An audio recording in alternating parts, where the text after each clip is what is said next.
Start करने से पहले मैं एक दो चीजें हैं जो आप लोगों का ध्यान उन चीजों की तरफ लेके जाना चाहती हूँ। तो सबसे पहले तो अब आप आधार और पैन को एक दूसरे की जगह, एक दूसरे के स्थान पर यूज कर सकते हैं।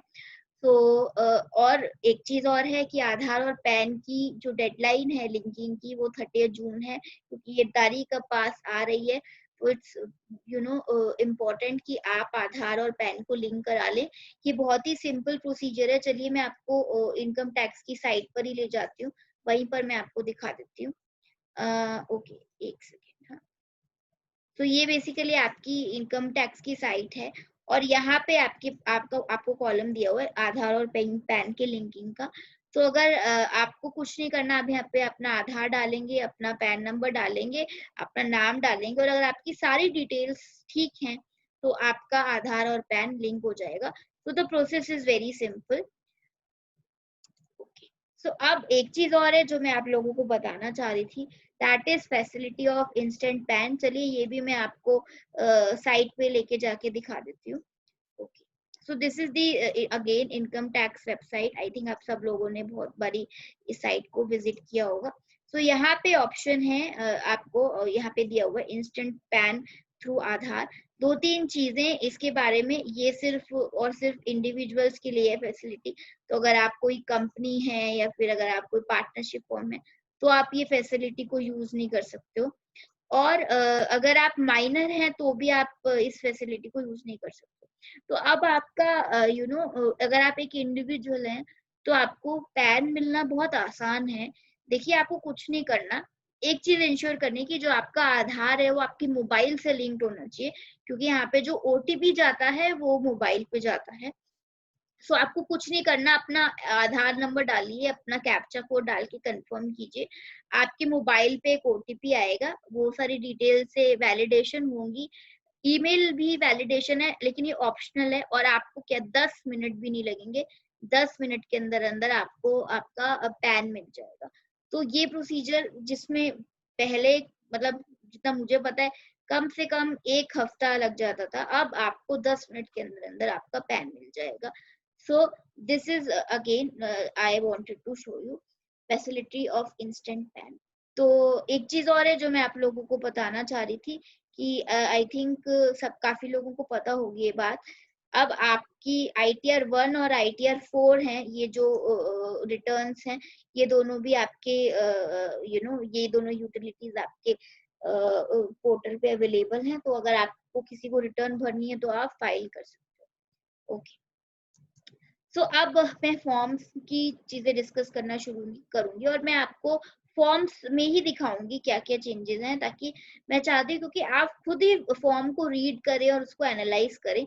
अगर हम फॉर्म्स को एनालाइज करेंगे फ्रेंड्स, रीड करेंगे, तो हमारी बहुत सारी जो समस्याएं हैं, जैसे बहुत सारे लोग कहते हैं कि मेरी रिटर्न डिफेक्टिव हो गई है, वो सारी समस्याएं काफी हद तक ठीक हो जाएंगी। तो उसके लिए बहुत जरूरी है कि आप अपने इनकम टैक्स रिटर्न फॉर्म्स को बहुत अच्छे से पढ़ें और समझें।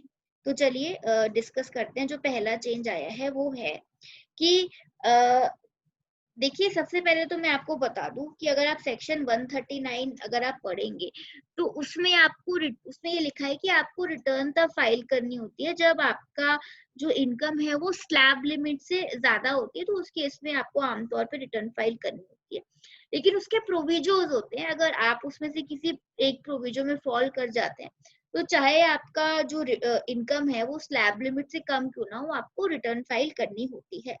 तो इसी तरह का एक प्रोविजो, जिसको हम कहेंगे 7th प्रोविजो ऑफ सेक्शन, अगर आप यहाँ देखेंगे, again let me use the, अगर आप यहाँ देखेंगे 7th प्रोविजो ऑफ सेक्शन 169, इसको लेकर आया गया। Let me use highlighter.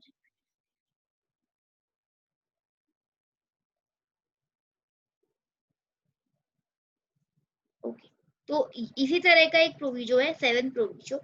अब अगर आप उस प्रोविजो में फॉल करते हैं, तो उस केस में चाहे आपकी रिटर्न स्लैब लिमिट से कम क्यों ना हो, आपको चाहे आपकी इनकम स्लैब लिमिट से कम क्यों ना हो, आपको आपकी रिटर्न फाइल करनी है। तो अब देखते हैं ये शर्तें, ये कंडीशंस क्या क्या हैं। सबसे पहले तो अगर आपके अकाउंट में 1 करोड़ से ज़्यादा पैसे आए हैं, तो उस केस में आपको आपकी रिटर्न फाइल करनी है, चाहे आपकी स्लैब लिमिट जो है वो चाहे आपकी इनकम जो है वो स्लैब लिमिट से कम क्यों ना हो। एंड आई थिंक फ्रेंड्स ये बहुत लॉजिकल बात होगी भी कि एक तरफ मेरे करंट अकाउंट में बहुत सारे पैसे आ रहे हैं और एक तरफ मैं कह रहा हूँ कि भाई मेरी तो इतनी आमदनी है ही नहीं कि मैं ऐसा हो सकता है, डेफिनेटली ऐसा हो सकता है। लेकिन सरकार ने उस केस में बोला है कि भैया अगर ऐसा है तो प्लीज़ आप हमें बताइए और प्लीज़ आप हमें बताइए कि ऐसा जो है वो क्यों है? इसका आप रीज़न दीजिए, शायद आपको सरकार ट्रैक करना चाहती है। तो उस केस में आपको आपकी रिटर्न फाइल करनी होगी। इसमें 2 चीज़ें हैं, सबसे पहले तो यहाँ पे जो टर्मिनोलॉजी यूज़ हुई है, वो यूज़ हुई है डिपॉज़िटेड। तो अगर आपको ऐसा नहीं है कि आपका जो पैसा है वो यहाँ पे आपको कैश में होना चाहिए। अगर आपको जो पैसा मिल रहा है वो आपको मतलब बैंक के थ्रू भी ट्रांसफर हो रहा है और अगर आपका जो रिसीट है वो 1 करोड़ से ज़्यादा बन रहा है, तो उस केस में आपको आपकी रिटर्न फाइल करनी है। और दूसरी चीज़ है कि यहाँ पे जो पैसा आ रहा है वो आपके करंट अकाउंट में आ रहा है। ऐसा नहीं है कि अगर आपके सेविंग अकाउंट में आ रहा है तो it is a different thing. लेकिन अगर आपके करंट अकाउंट में पैसा आ रहा है, तो आपको रिटर्न फाइल करनी है। अच्छा, अब दूसरी इनकी क्या कंडीशन है?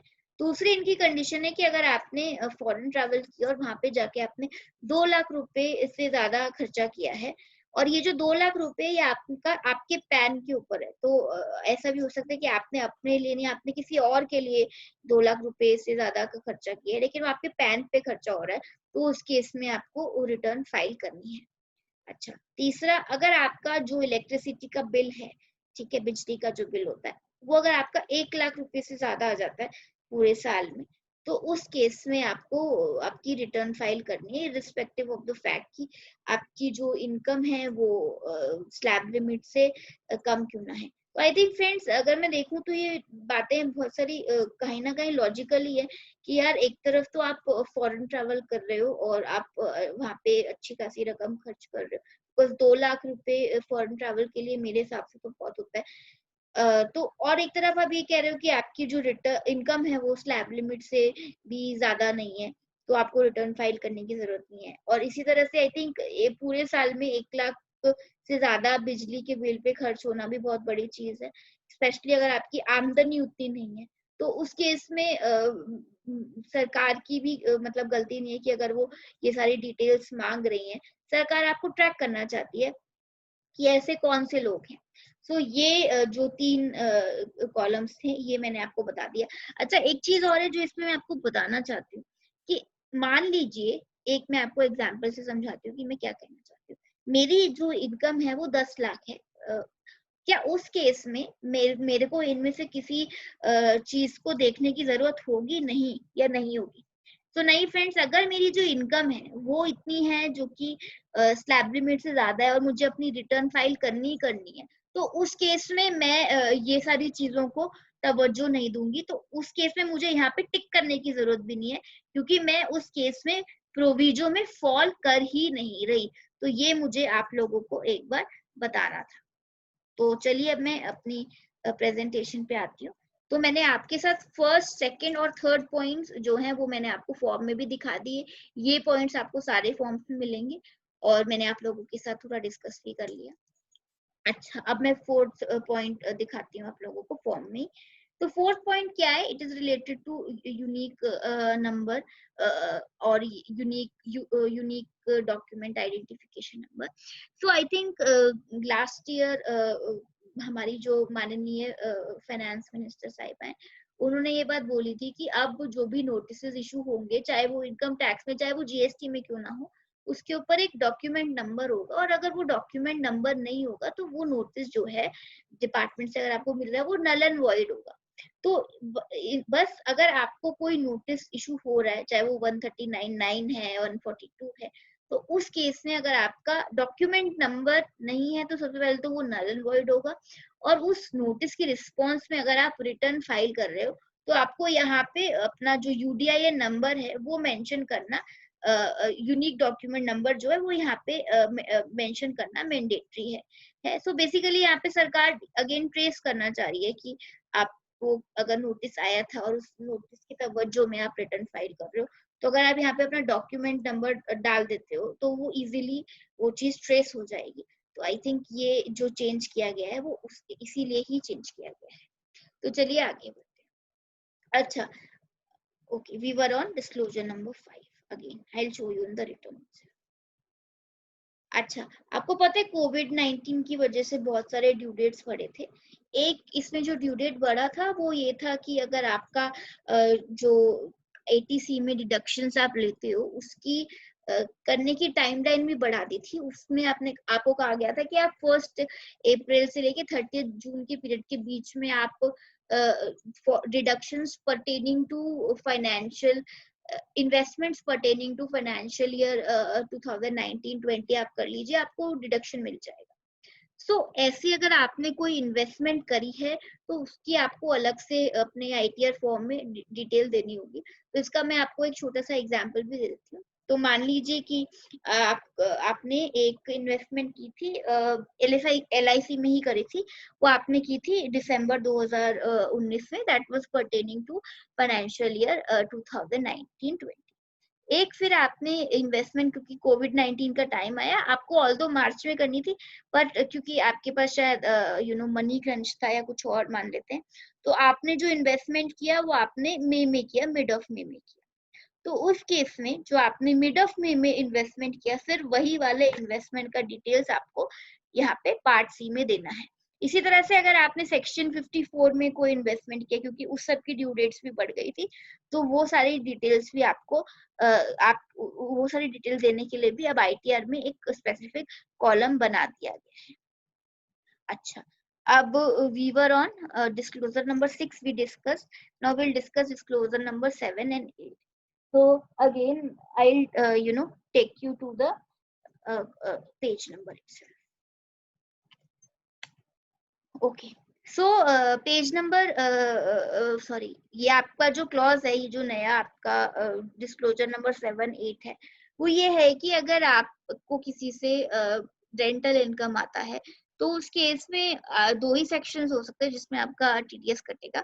एक तो 194I में आपका कटता है जब आपका रेंटल इनकम किसी ऐसे पर्सन से आता है जो कि कंपनी है या तो पार्टनरशिप फर्म है या फिर कोई ऐसा इंडिविजुअल एचयूएफ है जिसका टैक्स ऑडिट होता है, या फिर आपको एक ऐसे पर्सन से आता है जो कि जिसका टैक्स ऑडिट नहीं होता और वो इंडिविजुअल एचयूएफ है और वो 194 आईबी की जो कंडीशंस है, आपकी जो ट्रांजेक्शन है वो उसको फुलफिल कर रहा है, तो उस केस में आपका टीडीएस कटता है। अभी क्या था कि क्योंकि आपको पता है सबसे पहले तो पैन और आधार को आप इंटरचेंजेबली यूज कर सकते हो, तो आप जब 194 आईबी में आपका कोई टीडीएस काटता है तो उस पर्सन को स्पेसिफिकली टैन अप्लाई करने की जरूरत नहीं पड़ती है, वो पैन का यूज करके आपका टीडीएस काट के जमा कर सकता है। तो उस केस में ये एक नया चेंज आया है कि अगर आपके पास पैन नहीं है तो आप पैन की जगह आप यहाँ पे आधार कोड करो, क्योंकि पैन को और आधार को इंटरचेंजेबली यूज कर सकते हो और वो कोड करना मैंडेटरी है, या तो पैन या आधार, ऐसा केस में भी आपको कुछ ना कुछ यहाँ पे मेंशन करना ही होगा। सिमिलरली अगर आपका टैन है तो टैन तो आपको मेंशन करना ही होगा। तो ये दो चेंजेस थे जो मुझे आपसे डिस्कस करने थे। अब जो अगला चेंज आया है वो आपका 30, ओके, तो वो आपका जो चेंज आया है वो प्रिजम्पटिव स्कीम में है। एसेट स्कीम में कोई चेंज नहीं आया है, फॉर्म में एक चेंज आया है। फॉर्म में ये चेंज आया है कि अगर आप 44A में प्रिजम्पटिव टैक्सेशन का बेनिफिट लेते हो सेक्शन 44A में, again let me highlight this also, तो उस केस में आपका जो नंबर ऑफ व्हीकल्स जो आपके पास होना चाहिए वो 10 से ज्यादा नहीं होना चाहिए। इन्होंने कुछ नहीं किया, यहाँ पे एक आपका मतलब एक स्पेसिफिक कॉलम है जहाँ पे आपको व्हीकल्स का डिटेल देना होता है, तो उसको लिमिट कर दिया है कि जो यहाँ पे नंबर ऑफ रोज है वो 10 से ज्यादा नहीं बढ़ सकते, क्योंकि अगर आप 10 से ज्यादा आपके पास व्हीकल्स है तो आप सेक्शन 44A में प्रिजम्पटिव टैक्सेशन का बेनिफिट ले ही नहीं सकते। So again, now we'll come on disclosure number 10, जिसके लिए again मैं आपको ऊपर लेके जाऊंगी। अच्छा, तो ये जो पार्ट है, ये वाला पार्ट अगर आप यहाँ पे देखोगे अगेन, तो यहाँ पे पहले जितना मुझे याद है, यहाँ पे पहले एक गवर्नमेंट एम्प्लॉय का ऑप्शन होता था और एक पीएसयू का ऑप्शन होता था और एक अदर्स का ऑप्शन होता था। अब इसमें और इसको और फर्दर बाइफरकेट किया गया आपका एक स्टेट गवर्नमेंट भी, अगर आप गवर्नमेंट एम्प्लॉय हो तो हो सकता है आप स्टेट गवर्नमेंट में हो, सेंट्रल गवर्नमेंट में हो, पीएसयू में हो, कहाँ पे हो आप, वो आपको स्पेसिफिक करना है। दूसरा, अगर आपको पेंशन आता है तो आपको अलग से बताना है कि मुझे पेंशन का इनकम मिलता है।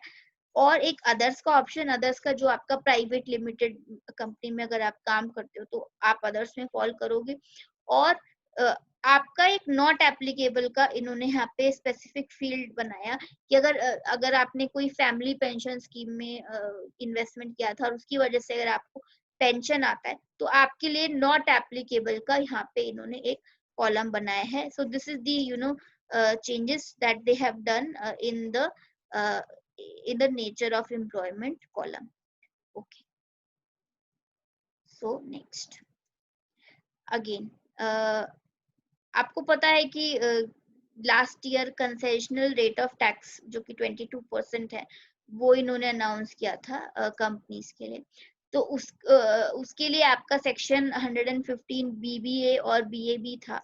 तो अब अगर आपको concessional rate of tax opt करना है तो आपको आईटीआर में भी सिलेक्ट करना होगा कि आईटीआर में कि आप concessional rate of tax opt कर रहे हो, और उसी के लिए एक स्पेशल ड्रॉप डाउन दिया है। चलिए मैं आपको दिखाती हूँ कि वो कहाँ पे है in the ITR form.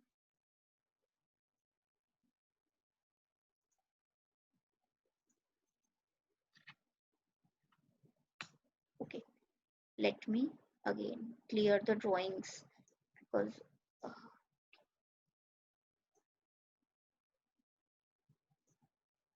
So this is the drop down. ये एक नया ड्रॉप डाउन आया है। ये ड्रॉप डाउन इसलिए आया है क्योंकि लास्ट ईयर ये अनाउंसमेंट हुई थी कि हम डोमेस्टिक कंपनीज को कंसेशनल टैक्स रेट देंगे। अब उसकी conditions I won't discuss here, but हाँ ये उसके सेक्शंस थे। और अगर आप इनमें से कोई भी सेक्शन ऑप्ट करते हो और कंसेशनल टैक्स रेट को ऑप्ट करते हो तो उस केस में आपको इस ड्रॉप डाउन में टिक करना होगा। तो ये एक चेंज आया है। it is related to the change in ITR। चलिए आगे बढ़ते हैं। सो अब एक जो नया एडजस्टमेंट आया है, it is related to transfer pricing. अगर आपने सेक्शन 94 सीई की वजह से कोई सेकेंडरी एडजस्टमेंट किए हैं, उसके लिए इन्होंने एक नया शेड्यूल इंट्रोड्यूस किया है टीपीएसए करके। तो अगेन चलिए एक बार वो शेड्यूल देख लेते हैं। So this is the schedule. अगर आपने कोई सेकेंडरी एडजस्टमेंट करे हैं एज पर सेक्शन 92 सीई तो वो सारे की डिटेल्स आपको यहाँ पे देनी होगी। Okay, so we'll go next part now. So next part is related to tax audit. Last finance act 2020 में हमारी फाइनेंस मिनिस्टर ने जो टैक्स ऑडिट है उसकी टर्नओवर की लिमिट बढ़ा दी थी। तो वो लिमिट जो है वो अब आपकी 5 करोड़ हो गई है। अगर आपकी टर्नओवर जो है वो 5 करोड़ तक है तो आपको टैक्स ऑडिट के लिए ऑप्ट करने की जरूरत नहीं है, लेकिन उसकी कुछ कंडीशंस हैं। वो कंडीशन ये है कि अगर आपकी टर्नओवर 5 करोड़ तक है और आपको जो भी कैश रिसीट हो रही है या कैश पेमेंट हो रही है that is not more than 5% of total receipt and total payment. Again, I want to highlight here is, let me show you in the column only. Maybe then you would be able to understand better. तो friends देखिए, सबसे पहले तो इन्होंने column बनाया कि क्या आपकी जो रिसीट्स हैं वो 5 करोड़ से 1 करोड़ से तो ज्यादा है लेकिन 5 करोड़ से कम है, तो आप यहाँ पे टिक करेंगे, आप यस टिक करेंगे। उसके बाद दो कॉलम्स और एक्टिवेट हो जाएंगे। अगर आपकी जो रिसीट्स हैं वो 5 करोड़ तक है लेकिन क्या आपने जो भी आपकी सेल्स रिसीट्स हैं, माइंड यू फ्रेंड्स यहाँ पे हम रिसीट्स की बात कर रहे हैं, मैं खाली यहाँ पे सेल्स की और टर्नओवर की बात नहीं करी। रिसीट्स में चाहे आपको कैपिटल रिसीट क्यों ना हुई हो या फिर अगर आपको किसी से लोन क्यों ना मिला हो, ये सारी चीजें इंक्लूड हो जाती हैं। तो इसमें से जो भी आपकी टोटल रिसीट्स हैं उसमें से जो कैश रिसीट्स है वो 5% से ज्यादा नहीं होनी चाहिए। एंड सिमिलरली अगर यहाँ पे जो नेक्स्ट कॉलम है वहां पे पेमेंट्स की बात करी है, एक्सपेंसेस की बात नहीं करी। तो पेमेंट्स में हो सकता है आपने लोन पेमेंट करा हो या फिर कुछ कैपिटल से रिलेटेड पेमेंट है, ठीक है, तो वो भी अगर आपके टोटल पेमेंट जो होनी चाहिए उसमें से जो कैश पेमेंट होनी चाहिए वो 5% ऑफ टोटल पेमेंट से ज्यादा नहीं होनी चाहिए। तभी आपके ऊपर आपको ये राहत मिलेगी कि आपका टैक्स ऑडिट ना हो। अदरवाइज अगर आपका अ, या तो कैश पेमेंट है या कैश रिसीट, इन दोनों में से कुछ भी अगर आपका टोटल पेमेंट के 5% से ज्यादा या टोटल रिसीट के 5% ज्यादा, एज द केस में भी अगर आपका एक्सीड होता है तो उस केस में आपका टैक्स ऑडिट होगा ही होगा। तो ये आपका कॉलम है और ये आपकी डिटेल्स हैं जो मैं आपको एक बार डिस्कस आप लोगों के साथ करना चाहती हूँ। सो अगेन एक चीज और है जो कि बहुत अच्छी है, तो अगेन उसके लिए मैं ITR 1 के फॉर्म से ही आपको समझा सकती हूँ। अच्छा, देखिए पहले क्या होता था, जब आप रिटर्न भरते थे तो आपको कौन से बैंक अकाउंट में रिफंड चाहिए आपको चूज करना होता था। तो इन्होंने एक थोड़ा सा काम आसान कर दिया कि अब आपने सपोज यहाँ पे मेंशन कर दिए बैंक अकाउंट। अगर आपने खुद से नहीं बताया ना कि आपको कौन से बैंक अकाउंट में रिफंड चाहिए, तो CPC क्या करेगा, वो अपने हिसाब से बैंक अकाउंट चूज करके आपको रिफंड क्रेडिट कर देगा। क्योंकि बहुत बार ऐसा होता था, मेरे माइंड में भी होता था कि भैया तुम किसी भी बैंक अकाउंट में रिफंड दे दो, बट रिफंड तो दे दो कम से कम। तो अब ऐसा ही होगा, अगर आपने यहाँ पे स्पेसिफाई नहीं किया बैंक अकाउंट, तो CPC अपनी मर्जी से बैंक अकाउंट चूज करके उस अकाउंट में रिफंड दे देगा। तो ये आपका एक और चेंज है जो कि ITR में हुआ है। अच्छा, अब इसी में चलते हैं, आगे चलते हैं। तो ये एक चीज और है, ये आई थिंक लास्ट ईयर चेंज हुआ था कि अगर आप किसी भी अनलिस्टेड कंपनी में डायरेक्टर है, किसी भी कंपनी में डायरेक्टर है और आपने शेयर्स भी होल्ड करे हैं, तो आपको यहाँ पे डिटेल्स देनी थी अपने फॉर्म में। तो इसमें ही एक चेंज आया है कि अब आपको टाइप ऑफ कंपनी भी मेंशन करना है। मान लीजिए अगर आप अनलिस्टेड कंपनी है तो इसमें टाइप ऑफ कंपनी, या तो आप क्लोजली हेल्ड पब्लिक कंपनी है या प्राइवेट कंपनी है, तो ये सारी डिटेल्स आपको अपने फॉर्म में मेंशन करनी है। ये एक एड ऑन किया गया है ITR फॉर्म्स में। सो अगेन शेड्यूल 112A, इसके पीछे का मैं थोड़ा अगर आपको बैकग्राउंड बताऊं, तो पहले जो आपके long term capital gain schedule हैं, वो आपके टैक्सेबल नहीं थे, क्योंकि क्या होता था पहले, अगर ऐसे लॉन्ग टर्म कैपिटल गेन जिसके ऊपर आपने STT पे किया है, उस केस में आपका कोई टैक्स नहीं लगता था, क्योंकि लेट मी चेक, मैं भूल गई हूँ वो शेड्यूल एक्चुअली कहाँ पे है। Let me find it for you first. Okay, so this is the schedule 112A and this is the schedule 115AD। तो ये दोनों नए चेंजेस आए हैं हमारे ITR फॉर्म्स में।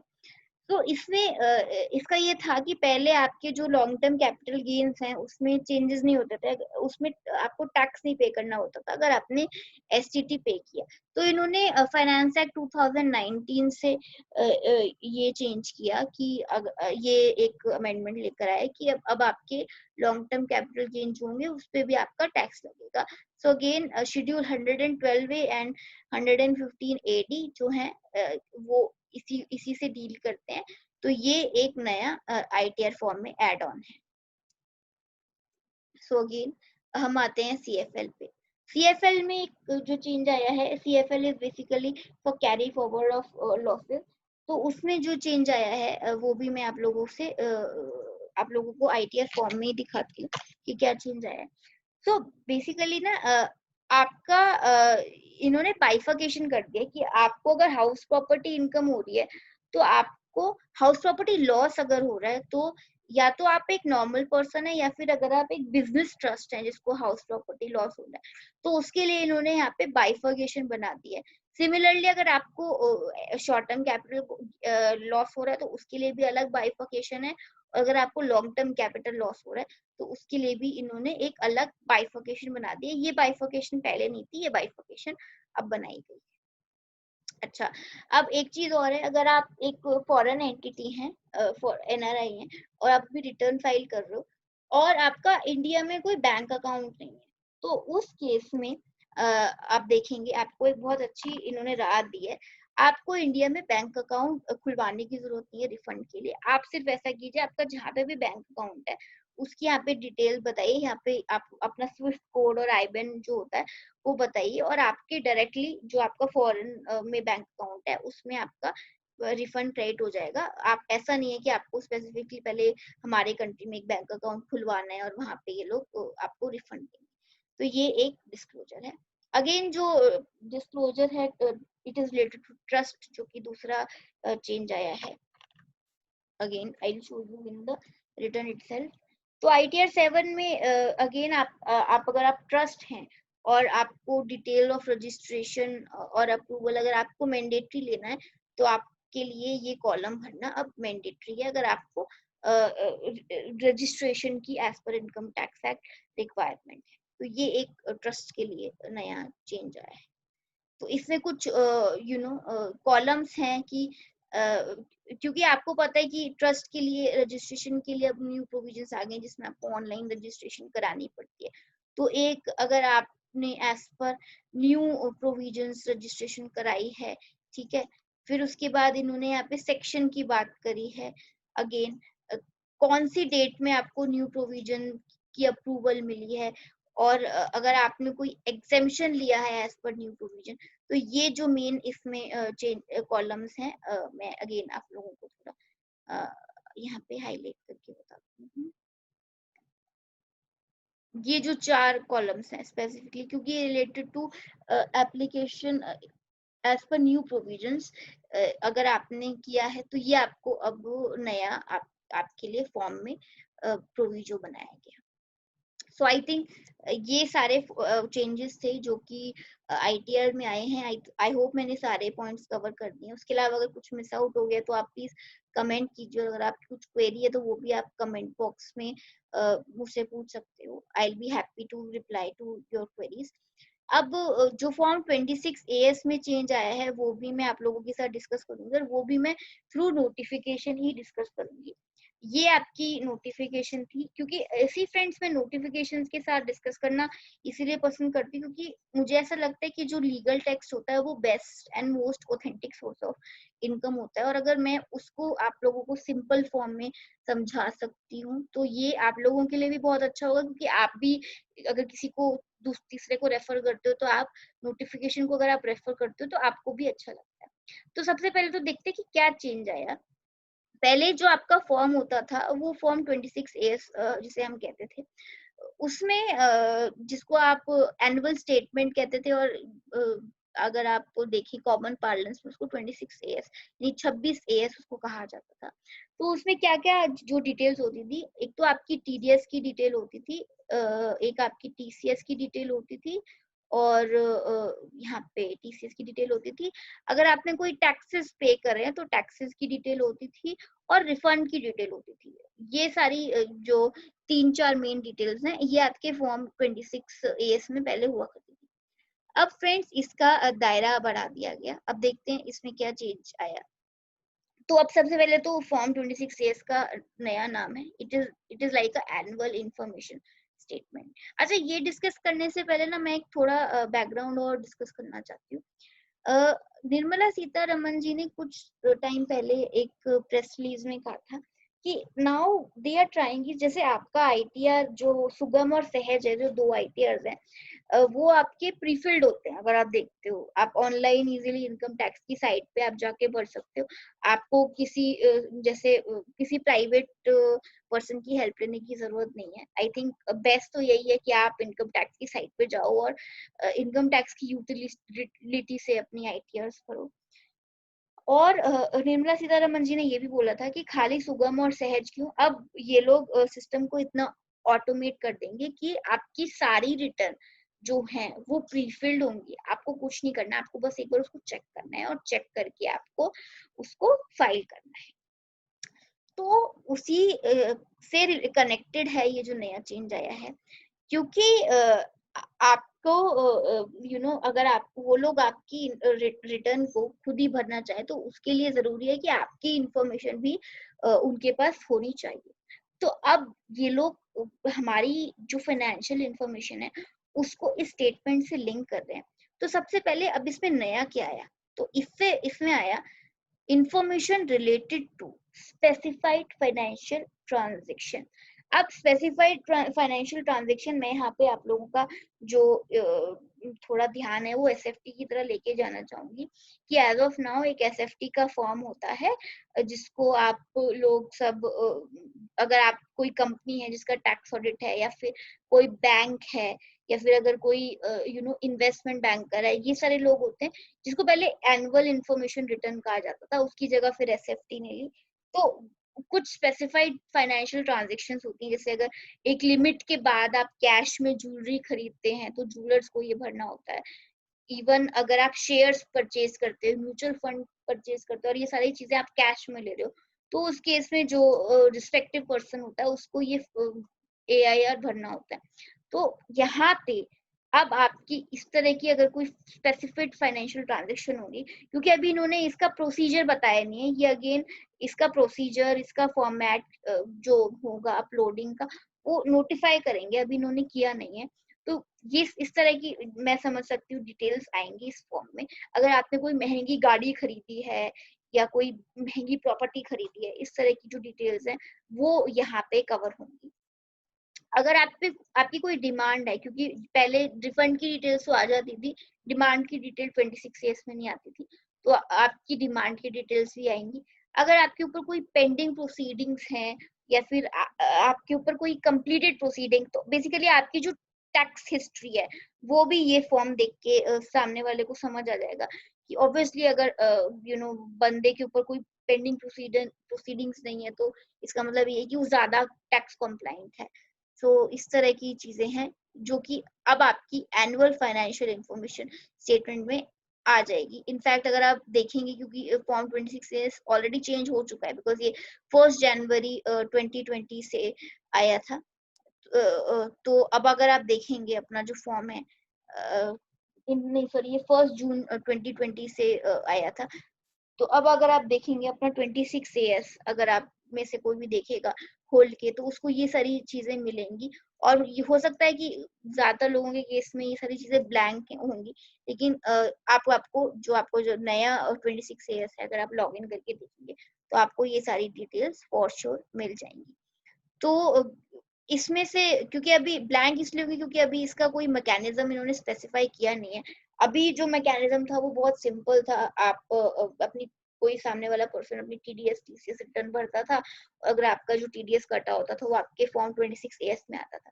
तो इस तरह से व्हाट आई थिंक कि स्पेसिफाइड फाइनेंशियल ट्रांजैक्शन का भी एक मैकेनिज्म होगा, क्योंकि अभी कोविड-19 का टाइम है, डिपार्टमेंट भी आ रहा है नहीं आ रहा, तो ऑब्वियसली ये सारी चीजों को होने में, इन सारे रूल्स को नोटिफाई होने में, फॉर्मेट्स को नोटिफाई होने में थोड़ा टाइम लगेगा, बट आई थिंक ये जल्दी ही आएगा and this is going to be a revolution. So this was all about the annual information statement. और इसी के साथ जो मेरे जो 2 टॉपिक्स थे वो मैंने आप लोगों के साथ कवर कर लिए हैं। So friends, this was my presentation. I hope आपको ये प्रेजेंटेशन अच्छी लगी। मैंने पूरी कोशिश की कि आपके साथ नए फॉर्म्स को डिस्कस कर सकूं। अगर आपको ये अच्छी लगी प्रेजेंटेशन तो प्लीज इस वीडियो को लाइक कीजिए, मेरे चैनल को सब्सक्राइब कीजिए और इस वीडियो को शेयर कीजिए, ताकि मैं भी एनकरेज हूँ कि मैं और ऐसी अच्छी अच्छी प्रेजेंटेशंस आप लोगों के लिए बनाती रहूं। So, good evening, friends.